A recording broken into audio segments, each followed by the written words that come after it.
Hello friends, તો હું છું તમારી ટેલી મિત્ર હિમ.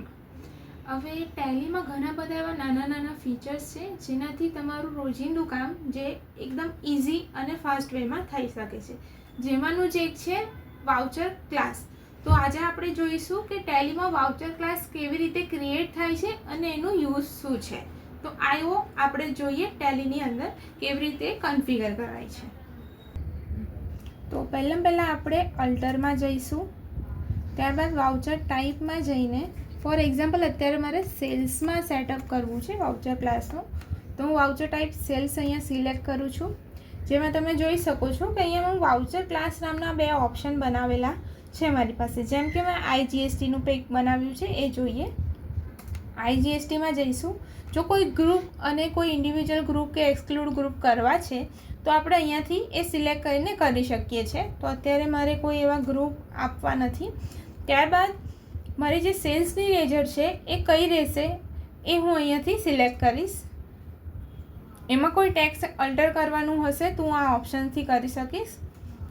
અને ઓવરરાઇટ યુઝિંગ આઇટમ ડિફોલ્ટ, એટલે કે જ્યારે આઇટમ આપણે લઈશું તો આ ઓવરરાઇટ કરી શકે છે એનું જીએસટી.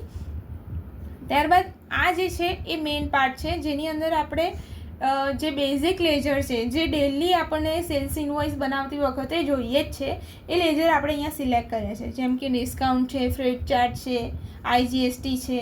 એ સિલેક્ટ કર્યા બાદ સેકન્ડ ઓપ્શન છે કે એ કેલ્ક્યુલેટ કયા બેઝ પર થવું જોઈએ. તો એની કેલ્ક્યુલેટ મેથડ અત્યારે મેં યુઝર ડિફાઇન રાખી છે, એટલે કે યુઝર જે ડિસ્કાઉન્ટ અપ્લાય કરશે તે એપ્લિકેબલ થશે. એના સિવાયના પણ બીજા બધા ફીચર્સ છે, તમે સિલેક્ટ પણ કરી શકો છો. ઇફ જો તમે ડિસ્કાઉન્ટ અપ્લાય નહીં કર્યું હોય તો એ 0 રહેશે, એટલે કે એ લેજર ત્યાંથી રિમૂવ થઈ જશે, એટલે તમારી સ્પેસ પણ એક્સ્ટ્રા એમાં યુઝ નહીં થાય. પછી છે ફ્રેટ ચાર્જ, એમાં પણ મેં યુઝર ડિફાઇન રાખ્યું છે. આ છે આઈજીએસટી, એ ઓટો કેલ્ક્યુલેટ થશે એઝ પર જીએસટી જે આપણે અપ્લાય કર્યું છે.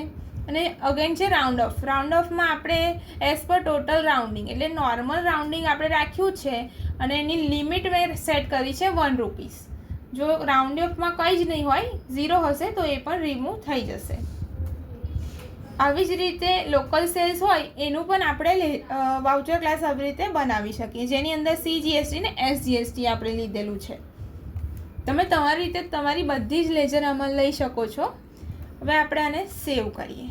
સેવ કર્યા બાદ આપણે જ્યારે સેલ્સ વાઉચર ક્રિએટ કરીશું તો આપણને કંઈક આવું લુક મળશે. ધારો કે આપણે F8 કર્યું તો F8માં આપણને વાઉચર ક્લાસ અહીંયા જોવા મળશે કે લોકલ છે અને આઈજીએસટી છે. અત્યારે હું આઈજીએસટી લઉં ફોર એક્ઝામ્પલ, દેન હું એક ઇનવોઇસ ક્રિએટ કરું છું. તો કેવું ડિસ્પ્લે આવે આપણે જોઈએ. અહીંયા આપણે એક આઇટમ લઈએ.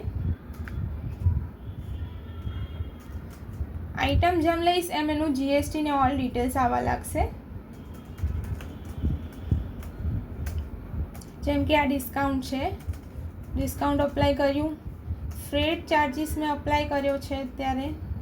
તમે જોઈ શકો છો એનું જીએસટી અને round of A auto calculate થઈને અહીંયા બતાવે છે, રાઈટ. તો આવી જ રીતે આપણે નોર્મલ ઇનવોઇસ સેવ કરી શકીએ છીએ.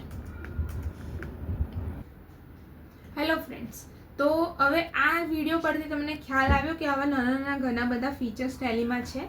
આવા જ ફીચર્સની વધારે જાણકારી માટે સ્ક્રીન પર આપેલા નંબર પર અમને સંપર્ક કરો. ટ્યુબ પેજને સબસ્ક્રાઈબ કરો, અમારી ઇન્સ્ટાગ્રામ ચેનલને ફોલો કરો અને આવા જ અવનવા વિડીયો માટે લાઈક, શેર ને કમેન્ટ કરો.